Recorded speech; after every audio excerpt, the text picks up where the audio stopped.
प्रसिद्ध कथावाचक रामभद्राचार्य जी द्वारा महर्षि दयानंद जी महाराज पर एक ओछी और मिथ्या टिप्पणी की गई। आर्य समाज के प्रवर्तक स्वामी दयानंद सरस्वती ने वो भूल की है,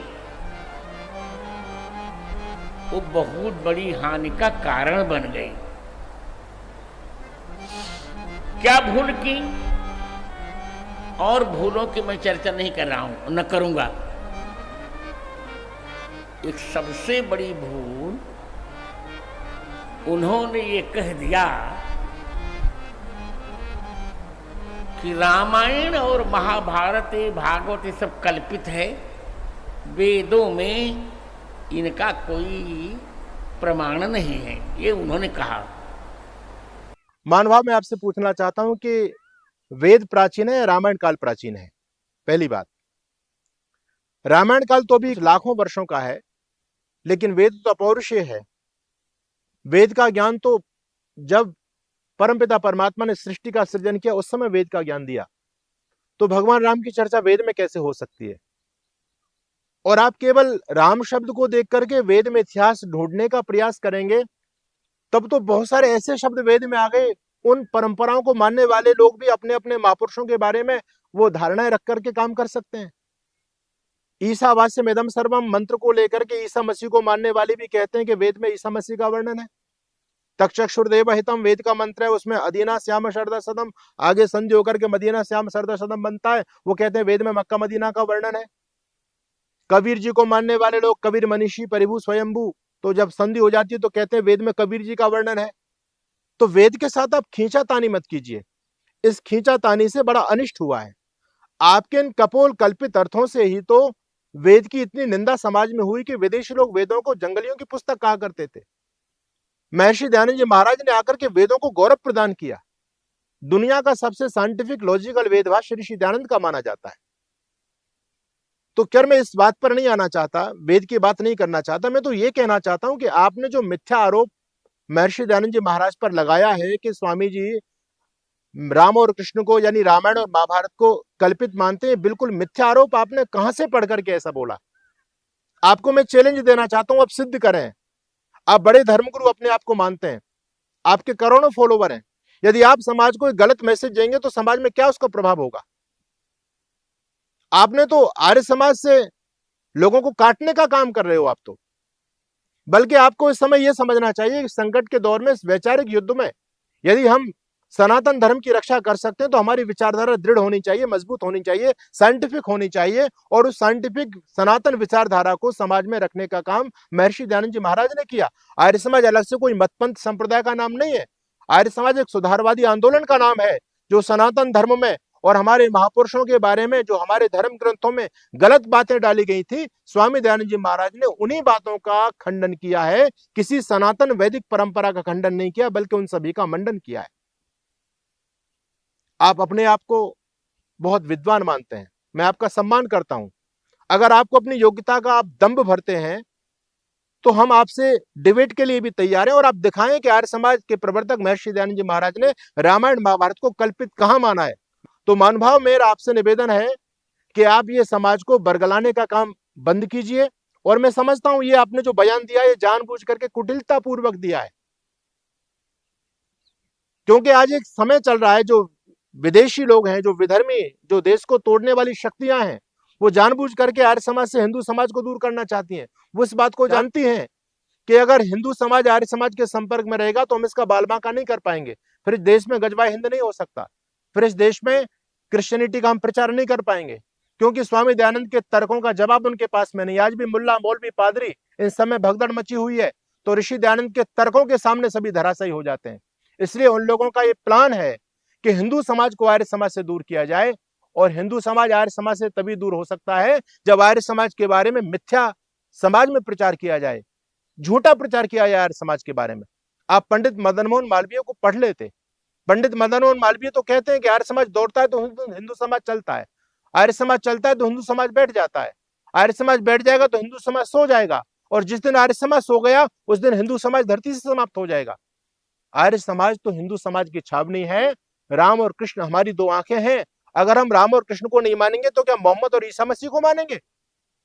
ये बयान आपने जो दिया है, मैं इस बयान के पीछे की आपके षड्यंत्र को, राजनीति को नहीं समझ पा रहा हूं कि आपको कुछ बहुत बड़ा पुरस्कार दिया गया है पीछे से, या आपसे जानबूझ करके बयान दिलवाया गया है। लेकिन मैं आपके इस बयान की निंदा करता हूं, और आज मैं चैनल के माध्यम से आपको यह भी बताना चाहता हूं कि जब जब विधर्मी लोगों ने भगवान राम और कृष्ण पर गंदे गंदे आरोप लगाए हैं, तब तक आर्य समाज मैदान में आया है। विधर्मी लोगों ने 1920 में पुस्तक लिखी थी, कृष्ण तेरी गीता जलानी पड़ेगी। उस समय उस पुस्तक का उत्तर देने की किसी में हिम्मत नहीं थी। तब आर्य समाज के विद्वान पंडित चमुपति एमए ने ईंट का जवाब पत्थर से दिया, और उन्होंने पुस्तक लिखी रंगीला रसूल। उस पुस्तक से हड़कंप मच गया, और आर्य समाज के बलिदानी प्रचारक महाशय राजपाल को इस पुस्तक के परिणाम स्वरूप अपना बलिदान देना पड़ा। आर्य समाज वो संगठन है कि जिसने अपना बलिदान देकर के अपने महापुरुषों के सम्मान की रक्षा की है। निजाम हैदराबाद ने जब मंदिरों पर ताले लगा दिए थे, हिंदू समाज को जब वहां सताया जा रहा था, उस समय आर्य समाज खड़ा हुआ, और देश का सबसे बड़ा सत्याग्रह हैदराबाद के अंदर आर्य समाज के लोगों ने जाकर के किया, और निजाम हैदराबाद को नाक रगड़नी पड़ी। मंदिरों में लगे घंटे घड़ियालों पर प्रतिबंध को, उसको हटाना पड़ा। यह काम आर्य समाज ने किया है। मां भगवती सीता पर जब गंदी पुस्तक लिखी गई, सीता का छिनाला, उस पुस्तक का उत्तर आर्य समाज के लोगों ने दिया। आप आज आर्य समाज को रामकृष्ण से बांटना चाहते हैं, काटना चाहते हैं आप आर्य समाज को, और समाज में गलत मैसेज देना चाहते हैं। तो मेरा आपसे निवेदन है, आप विद्वान हैं, लेकिन वाणी के 4 पाप बताएं, उसमें से आप एक पाप कर रहे हो। वाचा अनृत पर सूचना असंबद्धानी, किसी पर मिथ्या आरोप लगाना, किसी पर लांछन लगाना, ये महापाप है, और आप पाप की तरफ बढ़ रहे हैं। धर्म गुरुओं का ये कर्तव्य नहीं है कि वो समाज को मिसगाइड करें। आप सत्य का उपदेश कीजिए, लोगों को धर्म से जोड़िए, वो काम कीजिए जो महर्षि दयानंद सरस्वती करके गए हैं। स्वामी दयानंद सरस्वती के बारे में आप जानते नहीं है कि वो कितने बड़े महापुरुष थे।